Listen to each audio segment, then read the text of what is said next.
राजनीति में कहते हैं कि एक सितारा जितनी तेजी से चमकता है उतनी ही तेजी से टूट भी सकता है।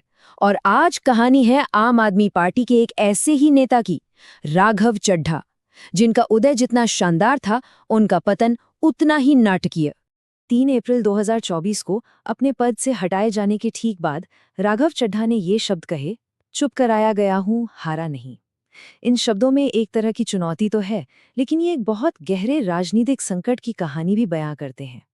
तो आखिर हुआ क्या था? 2 अप्रैल 2024 को आम आदमी पार्टी ने अपने सबसे जाने पहचाने चेहरों में से एक को राज्यसभा में पार्टी के उपनेता पद से हटा दिया। पर क्यों? एक इतना बड़ा कदम क्यों उठाया गया? चलिए इसी सवाल का जवाब ढूंढते हैं। लेकिन देखिए, इस गिरावट की कहानी समझने के लिए पहले ये जानना जरूरी है कि वो किस ऊंचाई तक पहुंचे थे। उनका जो सियासी सफर था वो वाकई असाधारण था। राजनीति में ऐसी रफ्तार कम ही देखने को मिलती है। जरा उनके करियर की रफ्तार देखिए। 2012 में उन्होंने अरविंद केजरीवाल के साथ लोकपाल बिल पर काम शुरू किया।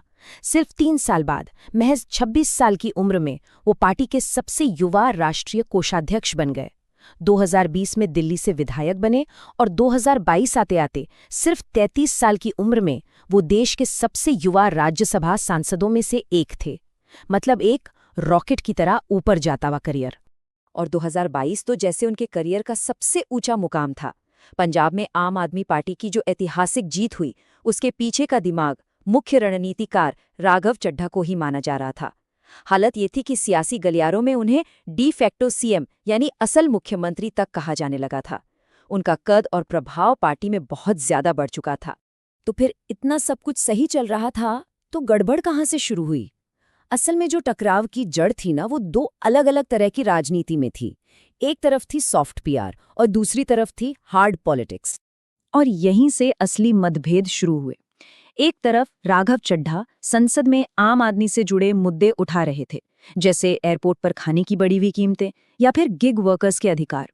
तो वहीं दूसरी तरफ पार्टी के बड़े नेताओं का मानना था कि ये सब सॉफ्ट पीआर है। उनका आरोप था कि चड्ढा असल लड़ाई से बच रहे हैं, यानी बीजेपी और प्रधानमंत्री मोदी से सीधे टकराने से कतरा रहे हैं और संसद का कीमती समय छोटे मोटे मुद्दों पर बर्बाद कर रहे हैं।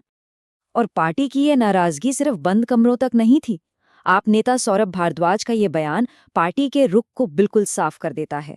उन्होंने कहा, अगर कोई मोदी से डरता है तो वो देश के लिए कैसे लड़ेगा? ये एक सीधा सीधा सवाल था, सिर्फ रणनीति पर नहीं बल्कि हिम्मत पर। अब देखिए, ये जो खाई थी ना, ये अचानक से नहीं बनी। पिछले कुछ वक्त से कई ऐसे इशारे मिल रहे थे जिससे साफ लग रहा था कि राघव चड्ढा और पार्टी आलाकमान के बीच सब ठीक नहीं है। और ये संकेत काफी साफ थे। पंजाब में उनके सुपर सीएम वाले रोल को लेकर पार्टी में पहले से ही खटपट चल रही थी। फिर जब अरविंद केजरीवाल की गिरफ्तारी हुई, जो पार्टी के लिए एक बहुत बड़ा संकट था, तब वो देश में नहीं थे। बात यही नहीं रुकी, उन्हें पार्टी के स्टार प्रचारकों की लिस्ट से भी हटा दिया गया। और एक बहुत अहम बात, उन्होंने मुख्य चुनाव आयुक्त के खिलाफ विपक्ष के एक प्रस्ताव पर दस्तखत करने से भी मना कर दिया। पार्टी के अंदर ये मैसेज जा रहा था कि वो धीरे धीरे नेतृत्व से दूर हो रहे हैं। तो इन सब का नतीजा क्या हुआ? आखिर में पार्टी ने एक ऐसा बड़ा और कड़ा कदम उठाया जिसने राघव चड्ढा के भविष्य पर ही एक बड़ा सवालिया निशान लगा दिया। अब पार्टी ने जो कदम उठाया उसे समझने के लिए एक छोटी सी बात समझनी होगी, पार्लियामेंट में बोलने का समय कैसे तय होता है।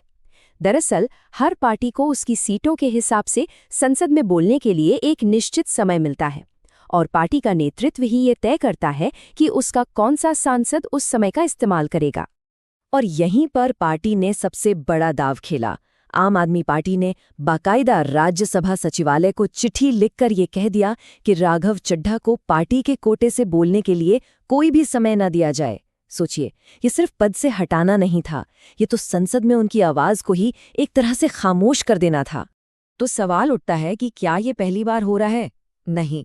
आम आदमी पार्टी की तारीख देखें तो बड़े नेताओं का पार्टी से अलग होना कोई नई बात नहीं है। प्रशांत भूषण, योगेंद्र यादव और कुमार विश्वास जैसे संस्थापक सदस्य भी मतभेदों की वजह से पार्टी से अलग हो चुके हैं और हाल ही में स्वाति मालीवाल के साथ भी मतभेद की खबरें सामने आई हैं। ये घटनाक्रम उसी कड़ी में एक और अध्याय की तरह लगता है। तो आखिर में सवाल यही है, क्या ये पार्टी की तरफ से एक संदेश है कि नियंत्रण उसी का रहेगा, या फिर एक बहुत तेजी से चमकते सितारे का करियर पटरी से उतर गया है?